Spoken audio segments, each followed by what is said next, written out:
grids down. Gas station lines wrap the block, and the guy behind you in that line has a rifle you've never heard of slung across his back. Wood stock, iron sights. Looks like it came out of a museum.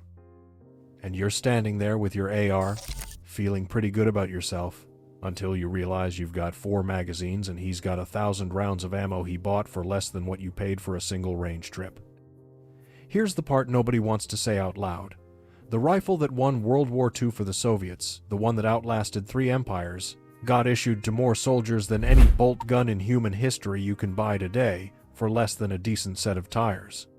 And most preppers walk right past it in the gun store case to go finance a rifle that costs 10 times as much. That should tell you something, but what it tells you depends on which question you're actually asking, and most people are asking the wrong one. Quick and honest, because you deserve a straight answer before we go further. If the question is, which rifle is faster to shoot, the AR wins. Full stop. No contest. Semi-auto beats bolt action every single time you pull the trigger.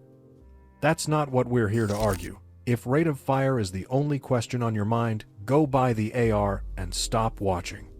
But that's not the only question a man providing for a family in a genuine collapse scenario needs answered. Not even close.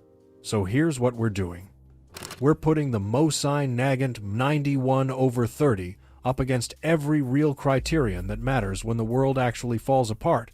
Not the range day, not the Instagram photo, the actual bad week. 6 categories. We're not telling you how it finishes. Stick around, because a couple of these are going to surprise you, and one of them is going to make some of you furious. 6 things. That's it. Cost of entry, meaning the real total price to own it and feed it. Ammo availability, when the shelves are empty and nobody's making more. Stopping power, because a rifle that doesn't put something down isn't a defensive tool, it's a walking stick. Durability, will it run when it's covered in mud, frozen solid, dropped off a truck bed? Repairability, meaning can you fix it yourself with a file and a punch when there's no gunsmith left standing? And last, the one everybody skips, the psychological factor. What that rifle does to a man's confidence and what it does to the guy on the other end of it. Worst to best isn't how we're doing this one. We're going criterion by criterion, and I'm not going to tell you where the Mosin lands on any of them until we get there. Some of these it wins outright, some of these it loses, and loses badly, and I'm not going to pretend otherwise, because that's not how this channel operates. We call it straight, or we don't call it at all. Let's start with the number that gets people's attention in the first place, because it's the whole premise of this video, and it deserves a real accounting, not just a headline price. $150. That's what you can still find a real 91 over 30 for, in shootable condition from a reputable importer or at a gun show, sometimes less if you're patient. Compare that to an entry-level AR-15, which is running you $600 to $900, if you want something that isn't going to jam on you at the worst possible moment, and that's before you've bought a single magazine, a single optic, a single spare parts kit. But the sticker price isn't the real number. The real number is cost per round downrange over a year of serious practice, and this is where it gets uncomfortable for anybody who just dropped $1,000 on a rifle and doesn't want to hear this. 7, 6, 2, X, 5, 4, R. The round the Mosin fires has been sitting in surplus caches by the literal ton since the fall of the Soviet Union. I bought an 8 to 100 round case of it for under $200 back before the last ammo panic, and even with prices climbing since, it still undercuts 5.56 by a wide margin when you're buying in bulk. That's not a rounding error. Over 1,000 rounds, that's real money, grocery money, propane for the winter money. Now here's the objection, and it's a fair one, so let's not dodge it. Surplus ammo dries up. Then what? That's true. It has happened before, it'll happen again. But that cuts both ways, because when 5.56 supply gets squeezed in a real crisis, it gets squeezed by 100 million rifle owners competing for the same shelf space. 7, 6, 2, X, 5, 4, R has a smaller, quieter customer base. When the panic buying starts, you're not fighting the entire country for your caliber. Clears throat. Let's put a number on the total cost of being ready, not just the rifle. Mosin, ammo for 1,000 rounds, a decent surplus cleaning kit, a sling, you're out the door for somewhere around $400 total. Do that same math on the AR and you're pushing $2,000 before you've got a spare bolt carrier group. That gap right there? That's the whole argument this video is built on, and it's not close. Here's a question worth sitting with for a second. What good is the best rifle in the world if you can't buy ammunition for it 6 months into a real supply collapse? This is where it gets genuinely uncomfortable, and I want you to actually think about your own safe for a second while I say this. If the dollar craters, if the supply chain seizes up the way it did for 18 months during the last go-round, 5.56 doesn't disappear, but it becomes the most fought-over caliber in the country because it's the most common defensive rifle round in America. Everybody wants it, everybody's buying it, prices spike overnight and stay there. 7, 6, 2, X, 5, 4, R plays a completely different game. It's a battle rifle caliber that most Americans have never fired, and most gun stores don't restock aggressively, which means in a genuine shortage, you're not standing in the same line as everybody else. I've walked into gun shows during ammo droughts 2020, 2021.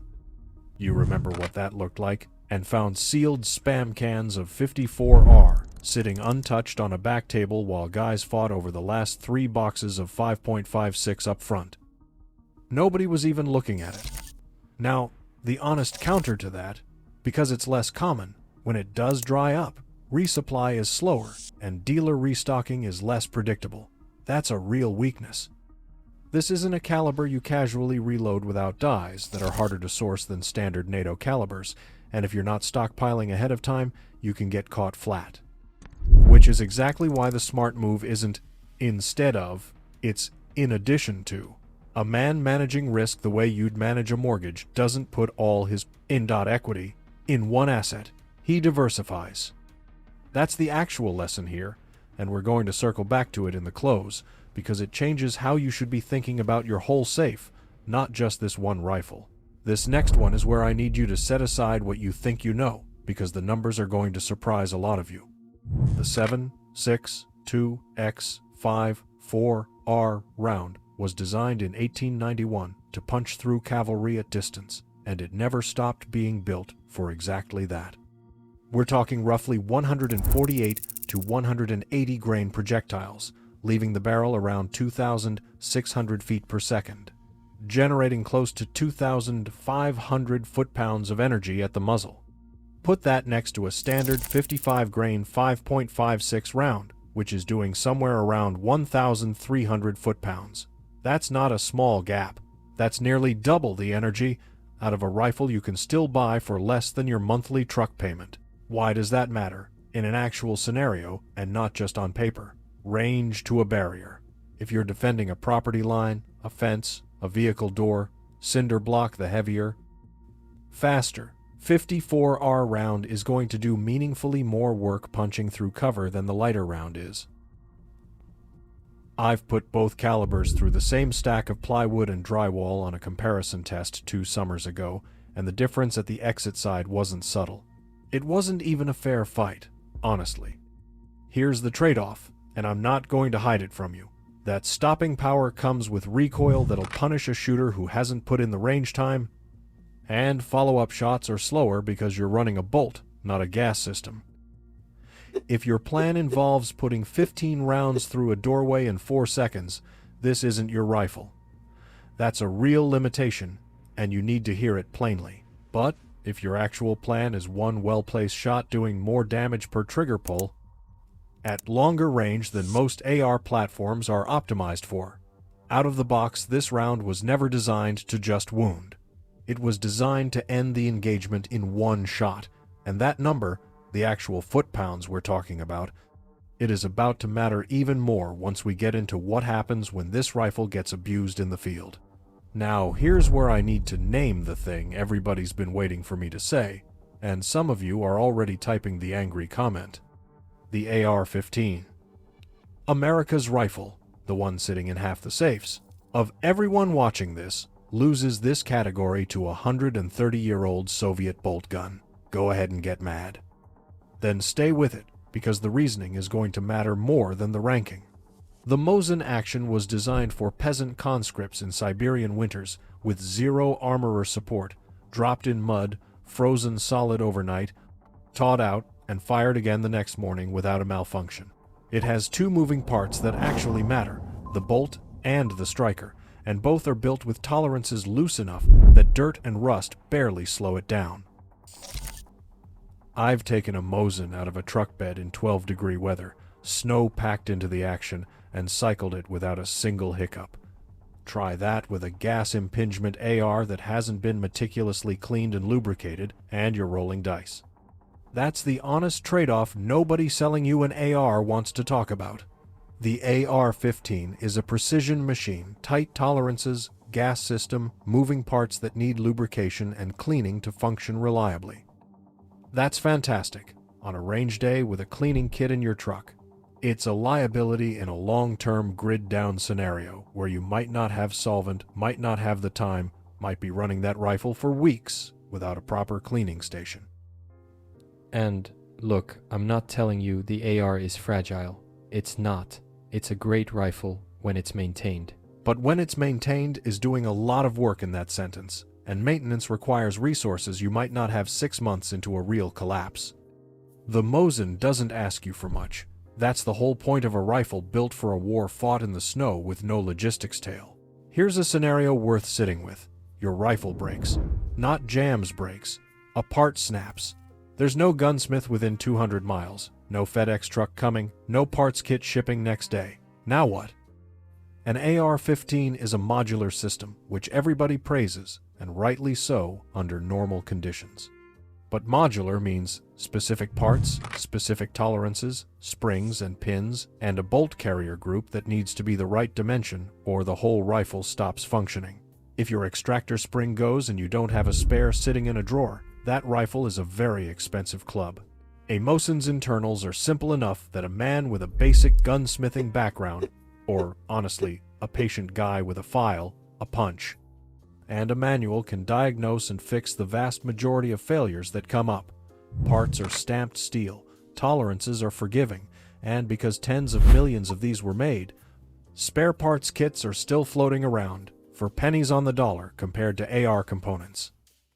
I know a fella who's run the same Mosin for going on 15 years, replaced exactly one part in that whole time, a firing pin spring, and it cost him about $6. The honest caveat here, because we don't oversell anything on this channel, is that some of these rifles are approaching 100 years old, and you do need to actually inspect the one you buy. Headspace, bore condition, stock cracks. This isn't a buy blind and trusted purchase. Which is exactly why, before your next range trip, you should already know what to check on a surplus rifle before you ever pull the trigger. That's a completely different video, and I mean it when I say, don't skip that step. But once you've verified its sound, you own a rifle that's mechanically closer to a hand tool than a piece of modern electronics. And in a real long-haul survival situation, that's not a small advantage. That's the difference between a rifle that goes down for good and one you fix yourself in an afternoon. Last category, and it's the one most gun channels never even mention because it doesn't show up on a spec sheet. What does carrying this rifle actually do to you and to the person looking at it from the other end? There's something to be said for a rifle that looks like exactly what it is, a full-power battle rifle, heavy, wood, and steel, unmistakably serious. I've had guys at the range who've never fired one ask to just hold it, and there's a weight to it, literally and otherwise, that a polymer AR doesn't carry. That's not a defensive spec you can put a number on. But if you're standing a fence line, and the man on the other side has to make a split-second decision about whether you're serious, that presence matters more than most people give it credit for.